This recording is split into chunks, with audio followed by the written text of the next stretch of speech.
Asexual Perspectives Awareness Month, day 3. And welcome to another episode of Asexualized, My Asexual Life. This is a place for education about asexuality, all things asexual, and I share my own asexual life journey in order to help you in yours. If you haven't already subscribed, please hit the great big subscribe button right here, right now. Please hit that bell icon so you get notified of every time I go live like now or post a new video. And don't forget to give this video a thumbs up as we go along if you're enjoying the content.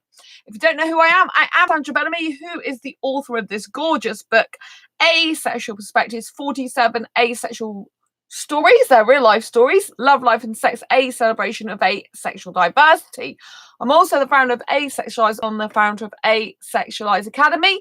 And if you didn't know, July is the month of Asexual Perspectives Awareness Month, which is a month I founded when this book launched a couple of years ago to celebrate our diversity across the asexual spectrum and our differences within it. So each July of every year since 2017, I have been reading excerpts from this book out. And we've been discussing around the topic of what's in the book, basically. And today I wanted to share with you Zoe's story, because I think it's something you guys can, guys, girls, they, them, can relate to very much. I especially know there's someone who watches this channel, and she was saying a similar sort of thing to me in a private message about, you know, people just don't really get it. So let me read Zoe's story. This question is a question I asked all asexuals in this book. And the question is, can you tell me about a time when you have had to deal with intrusive questions or a difficult situation due to your asexuality and what happened? Zoe's written most of my uncomfortable moments, and there's 3 paragraphs, and I think we can all relate to these. So the first one, when someone asks me about my personal status, are you married? Do you have a boyfriend? And feels awkward when I reply, no. They've no idea how to continue the conversation with someone who is out of their comfort zone, i.e. not fitting in the normal mold. That makes me uncomfortable, and I or they usually just end up walking away. Now, I just want to touch on this because I've had it myself where in the past, before I knew I was asexual, I think it was before I knew I was asexual. Anyway, I've been on a train, and this guy said to me, older guy, he's asked me if I was single or not. And I'm like, yeah, but I don't want to be with anyone. I'm happy being single. And he's like, oh, why? You know, you're so good looking. And I'm like, because I just don't want to be with anyone. And so, you know, I don't want to be with a sexual person, you know, and I think we can all relate to Zoe's story. When, you know, I'm sure we've had someone in our life probably approach us and wonder why we're single, especially if, you know, we get to the certain ages and they're like, why are you still single, you know? But I'm really happy to be single. There's absolutely no point in getting with someone just for the sake of getting with someone. You know, there's no problem with being single. But obviously asexuals do come up against, oh, you're so pretty, why are you so single? You know, one of my, sorry, I live near, there's actually an airport in my city. So I think that's a plane going by. Sounds quite near. So I do apologise for that. So yeah, I think it's Zoe's made a good point that, you know, there are awkward, uncomfortable situations where asexuals are, you know, asked like, why are you still single? You know, why haven't you got a boyfriend? Why aren't you married? But I think it would be the same for any sexual orientation who isn't doing what the normal people of society are meant to be doing, you know, having sex, marriage and kids. You know, if anyone, you know, not all sexuals want to get married. They don't all want kids, you know, and it's seen as not normal. Personally, you know, I don't think we should all be robots and just all should have sex, marriage and kids. You know, there's enough people in the world that do want kids, some of which are asexual too. You know, if some people don't want kids, then I think that's perfectly fine. You know, not everyone wants to have children. And it's not like the human race won't carry on because there's enough people having children to sustain it. Do you know what I mean? For me personally, I'd rather live out my own life missions while I'm here on this planet, as I'm sure a lot of the asexuals who don't want children, want to do. They're engrossed in their passions and their hobbies and their interests. They've got other things that they can do, and they can find a relationship if they want one eventually with the right asexual person. Just like any relationship, it will take work, and possibly even more so if you don't live near each other, because obviously one person in an asexual couple usually have to move to live near the other person, which is great if someone wants to move anyway, because some asexuals, they want to move. They're like, oh, I've been around here enough, I want to move. Whereas others don't. I love, the flat I live in. It's beautiful. It's gorgeous. I love here. So I have no desire to move. Certainly not right now. So I think that is an important thing to note, is there is nothing wrong with you if you don't want to get married, if you don't want to have a boyfriend, if you don't want to have sex, if you don't want to have kids. It's perfectly normal for some people to be like that. But like Zoe says in this book, it's them that is out of their comfort zone. It's not you that's out of your comfort zone. It's them that can't deal with it because they're way out of their comfort zone. They're not used to someone who doesn't want to get married, who doesn't want to have a boyfriend or girlfriend. It's very different for them, and they can't comprehend that in their brain. So you kind of have to think that they're just, uncomfortable with it. And for some people, it might take them a while to adjust. Some people never adjust, and you just gotta let them be on their way and live their own life. We're all at different stages of our life journey. Some people can accept asexuality. Some people can accept that not everyone in the world wants sex, marriage, and kids, and some people can't. So it's really important to know that, if you don't want marriage, you don't want kids, and you don't want sex, it's perfectly fine, especially for asexuals who lack sexual attraction in the first place. So, second uncomfortable moment, which Zoe is talking about in this Asexual Perspectives book for Asexual Perspectives Awareness Month, is during events geared more towards couples. Think Christmas party at your workplace when spouses are invited to accompany you, Valentine's Day, New Year's Eve when everyone seems to have someone to kiss, going on holiday solo, going to the restaurant solo, going to the theatre solo. These seem to make my weirdness all the more apparent, which makes me uncomfortable, which is why I rarely do these things. Now, unlike Zoe, who feels weird about going to places on her own and doing things on her own, if you've watched this channel long enough, you will know that I encourage self-dating. And it's really, really important to self-date and to spend time on your own and go out on your own and don't give a care in the world about what people think. I take myself out every year for International Celebrate Being Single Day, which is the date I founded in 2015. So that no asexual, just asexual. So no single person has to ever feel alone on Valentine's Day ever again. Not just asexuals, but any single person of any sexual orientation. Instead, they can celebrate as their special day. Now, there's already a Singles Day, but don't confuse the two, because Singles Day is like a cynical view of Valentine's Day. Like, sort of like, why would we want to celebrate that? Ha, ha, ha. Whereas International Celebrate Being Single Day is all about celebrating your singledom. Is literally celebrating your uniqueness, celebrating the power of one, celebrating you being a single being on your own, living gloriously in all your full radiance and beauty. It's about being strong and comfortable in your own skin, about being confident as a single person, about feeling amazing and wonderful just as you are, and not needing to please anyone.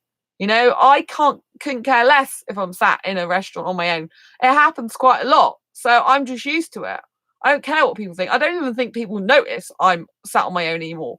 I think when you're consciously aware, like if you look around you and think, oh, are people looking at me that I'm on my own and single in this restaurant? I think you're more likely to notice people looking at you. People are going to look at you because they're like, why is this person looking around the room like this all the time?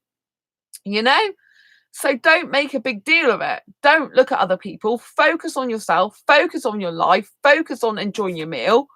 If you're going for a picnic and taking yourself out for a picnic, enjoy the scenery, enjoy the food. You know, if you're taking yourself out to the cinema, have a great time. Sit on your own, put your popcorn where you like, put your drink where you like, be engrossed in the movie. I go to the cinema all the time on my own. I absolutely adore it. I went with a friend recently at the Asexual meetup, you know, on Monday, which we're on Wednesday now. So 2 days ago when I'm recording this, you know, and I went on Sunday with him as well. And I had a fantastic time with my best asexual friend. He's amazing. Really good company to be around. And it makes me feel really good, you know, to be around him. I didn't used to have that actually a lot. Most of the time I prefer going to the cinema on my own. But in the case of my best friend, I feel really comfortable around him. I feel really good, you know, sharing a cinema screen with him and, you know, sitting next to him, just chilled out. He's good to watch the credits like I am, you know, likes the same type of films I do. So, you know, it's really relaxed atmosphere, feeling so good in his company. Was really great to see him. And, you know, I equally loved spending time with him, watching the film with him, as I do with myself, you know, and that felt great and really good. Because sometimes when I'm in the company of other people watching movies, it's like they want to cut the credits short, they want to rush me, they start moaning about the film that's been chosen, they get all huffy, they look like they're not enjoying themselves, and it's just like, what's the point in going with someone if they're going to be like that? It's better to be on your own.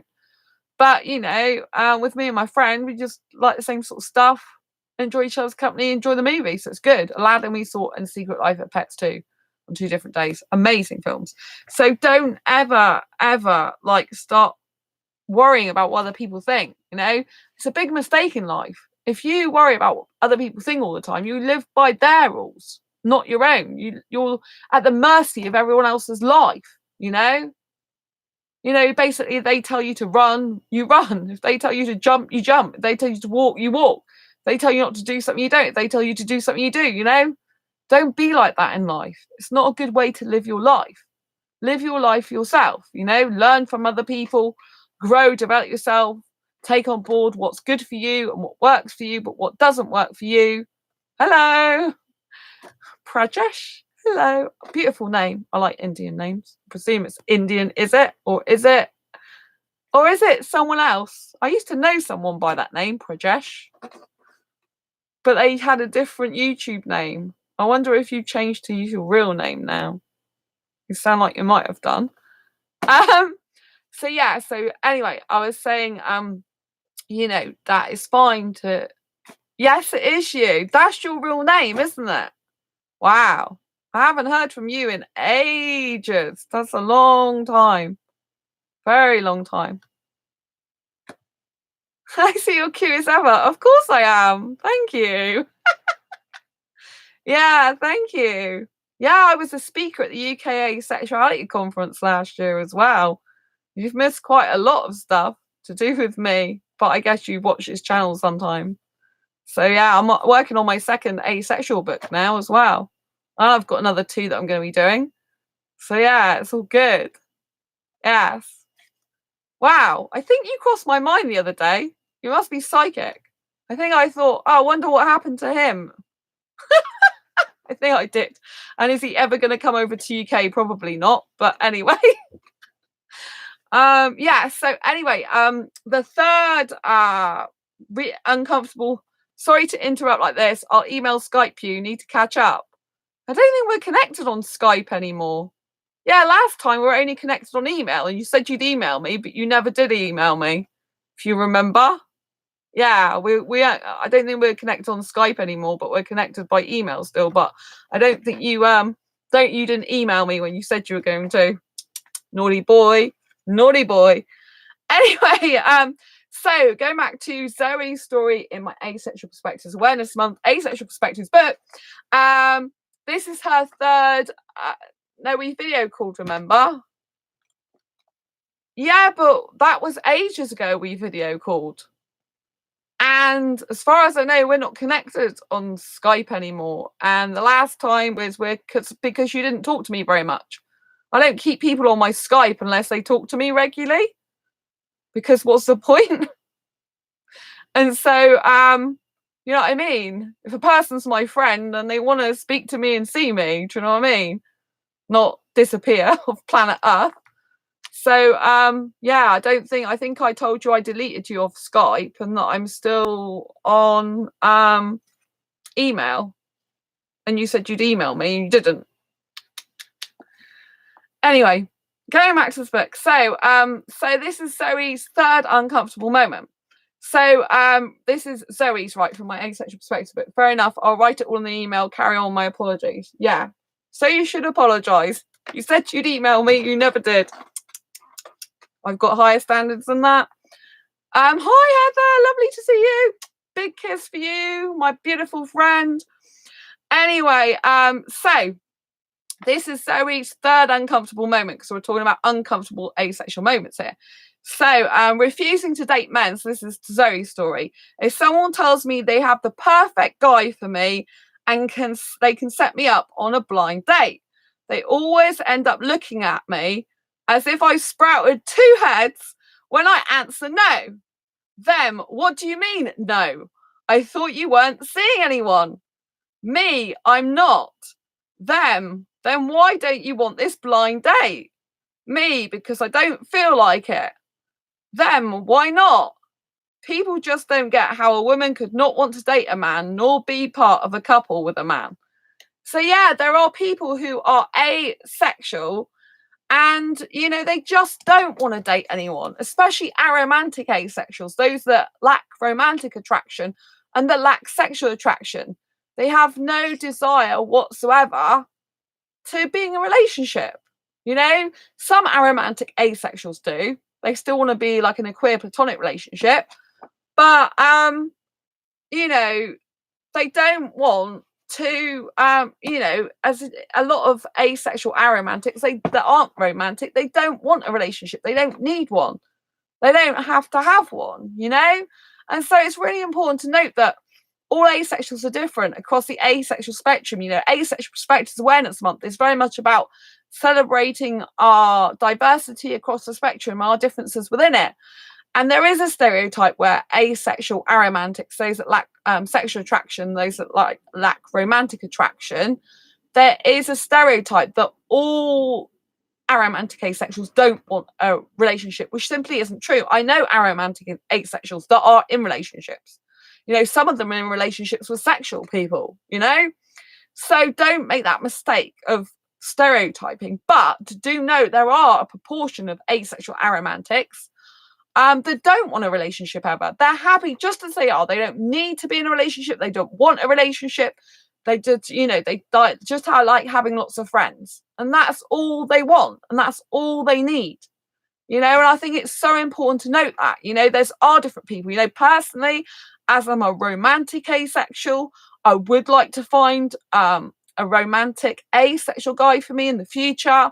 I haven't found the right asexual guy for me yet. And I think that's a really good point as well, is if you are an asexual that does want to find a relationship and you get, you know, this question comes up like, well, this statement from people like, oh, you just haven't met the right person yet. Turn around to them and say, no, you're absolutely right.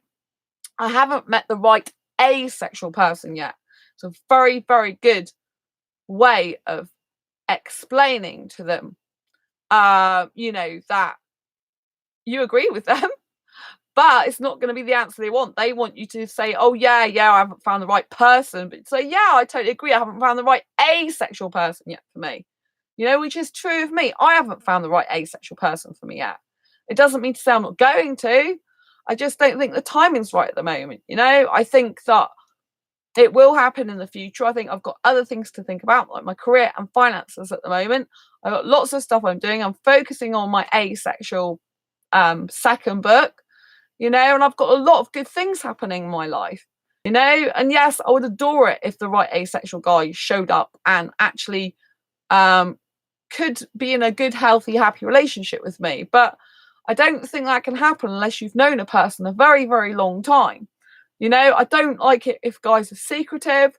I don't like it if you don't hear from guys and all of a sudden they show up in your life. You know, it's like if they really care about you, they'll be there for you always, just like you'll be there for them, you know? It's the way it is. And so I think a lot of asexuals if they're going to have a relationship, will end up being with a relationship in a relationship with someone who is their best friend a lot of the time. You know, like I've spoke about recently on Avon asexuality.org, I asked asexuals if they know any other asexuals that are in relationships with asexuals. If that makes sense. So basically, who here is like asexual and in a relationship with an asexual knows someone who is. And you know, I had quite a few replies to that, and it was really refreshing, you know.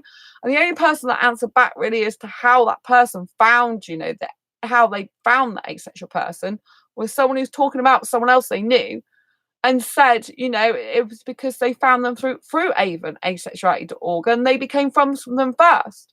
Asexuality.org isn't a dating site, but it's a community of asexuals. But I do know people who have found a person for a relationship through it, you know. You know, there's people on there that have got married, that are married or getting married. I know my friend, he's getting married soon to his asexual fiance, and I'm so happy for them. So, you know, dreams can come true. Asexuals can meet other asexuals if they want to, but you have to understand there's some asexuals that don't want a relationship, and they get sick and tired of being asked the question, you know, like, when are you going to be in a relationship? You know, when are you going to do this? When are you going to get married? When are you going to have kids? When are you going to have sex? You know, it's like, no, no, no, no, no, go away, you know? And I think you have to respect people. If you're someone who's watching this right now who isn't asexual, I think you have to respect that everyone's different, and that just like some people don't like certain foods, some people don't like sex, just like some people don't like certain foods, they don't like marriage, just like some people don't like certain foods, they don't want kids. I mean, I don't want kids, I don't want sex, I don't want marriage, but I would still like a long-term, loving, lasting, healthy, happy relationship. I've yet to find a guy strong enough to be able to give me that. I haven't found the guy yet. You know, I'll be blatantly honest. I haven't found the guy, but I've got years ahead of my life, you know, years of my life ahead of me. I've got years to find the right person, you know? And I think it's really important to be strong in yourself as much as possible, you know, and to stay strong. You know, if other people think you're weird, say, yeah, great, I'm weird, wonderful. You know, that's what I used to do in my last job, my last employed job. People used to go weird. I'm like, great, brilliant, because I wouldn't want to be normal. And it just like, they're like, what the heck? Because they don't expect you to agree with them. When you agree with them, it deflates their argument. They try to be horrible to you, put you down, or make you feel bad about yourself, and it doesn't work. You just accept it and like, thanks. Thanks for the compliment. I'm glad I'm so weird and different, you know? And it freaks them out. They're like, huh? Huh? Huh? Like, I had a asexuality interview, was it year before last? And before we went on air, the guy was interviewing me. I said about being different, and he's like, and he said something to me. I said, yeah, no, I don't want to be normal. And he was like, huh? I said, I don't want to be normal. And he didn't get it at first. And then he's like, oh, you know, because I said I'm not normal. And then it's like, I don't want to be normal, you know, and he's not used to someone saying that. He's used to people wanting to be normal and thinking there's something wrong with them if they're not. And there isn't, you know, we're all born differently. You know, there's nothing wrong if you're an introverted person, you're introverted. If you're an extroverted person, you're extrovert. There's nothing wrong with either of them. They've both got their place in society. They've both got their place in life. Different people will be gravitated towards different people. I learned this quite a long time ago.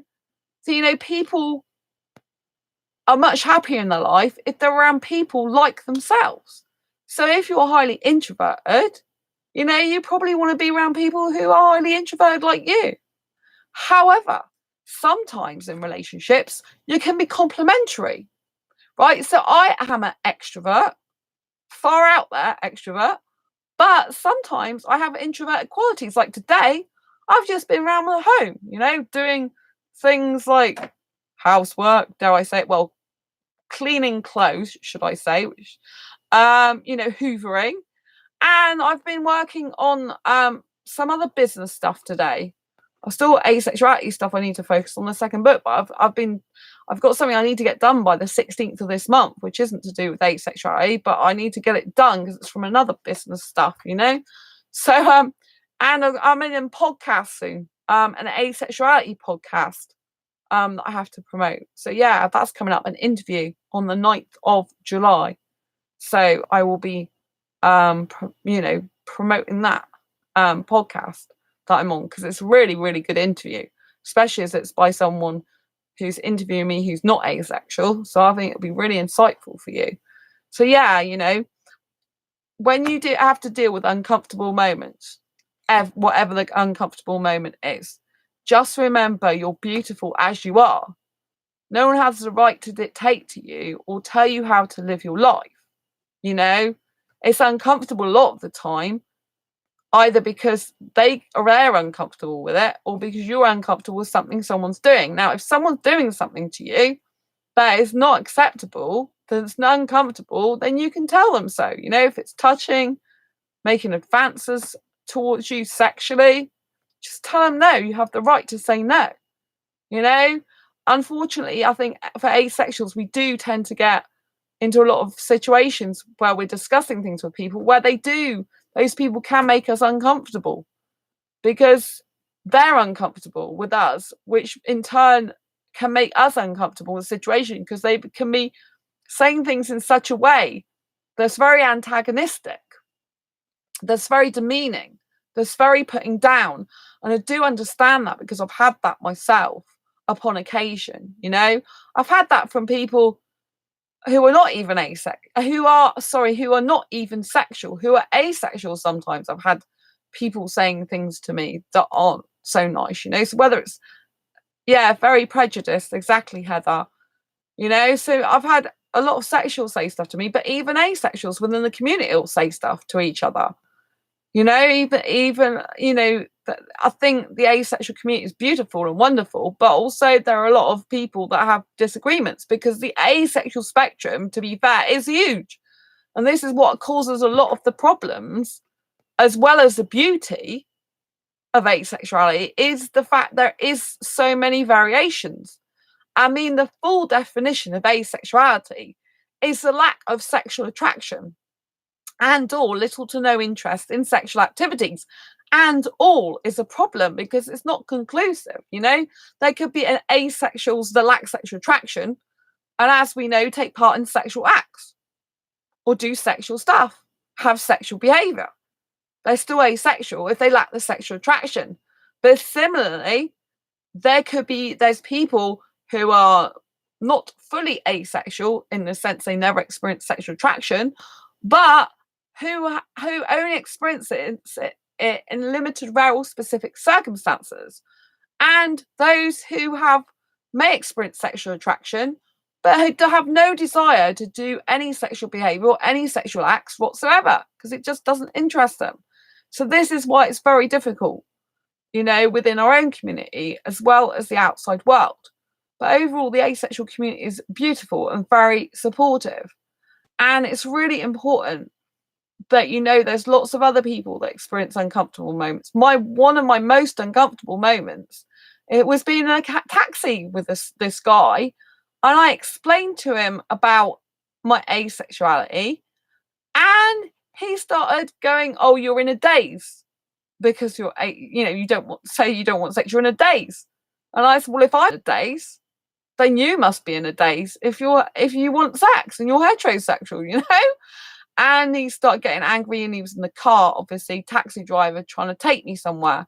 And that was really scary because I wasn't in control of the vehicle, he was. And it's not good to say stuff that angers the taxi driver, but I didn't say it to anger him in the first place. He was angry that I was asexual and didn't want sex. And then when I said, he goes, "Oh, you must be in a daze then." And I'm like, "Well, you must be." So yeah, I said it back to him and reverted back to him. But I wasn't meaning for him to start being funny about, the car, driving the car. It's but anyway, I just stopped talking about it after that because I was nearly home. So yeah, it can get uncomfortable like that. And also, that was my worst moment, I think. And I've been in a nightclub before, and this guy was saying, "Come around to his house." And I said, "No, I'm asexual. Don't do that." "Oh, come around as a friend." Well, you know what that really means. And then he's all about, "Oh, so what happens if a guy likes you and he's kissing you, but he has sexual urges. What's he meant to do? And I said, go and masturbate himself.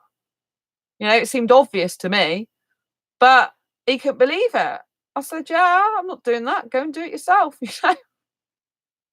And so that doesn't really faze me as much, but I do think it's a bit, like intrusive. It's like asexuals do get asked intrusive questions all the time, but because I do this channel, I'm so used to it, I'm just so used to dealing with all this. So yeah, it's been a beautiful to talk to you. Please, if you want to share any more of your experiences, write them down below. If you like this video in any way, please give it a thumbs up. Please share it with your friends. If you haven't already subscribed, please hit the great big subscribe button right below, right here, right now. Please hit that bell icon to get notified every time I go live right now, posting a video. Don't forget to use hashtag APAM in your tweets or across social media whenever you're sharing something to do with Asexual Perspectives Awareness Month. Write your celebratory posts, stick hashtag APAM, and I will love you and leave you for now and see you on the next video or live stream. Until next time, embrace your quaggy and each other's. And I'll see you on next time. Bye. Bye.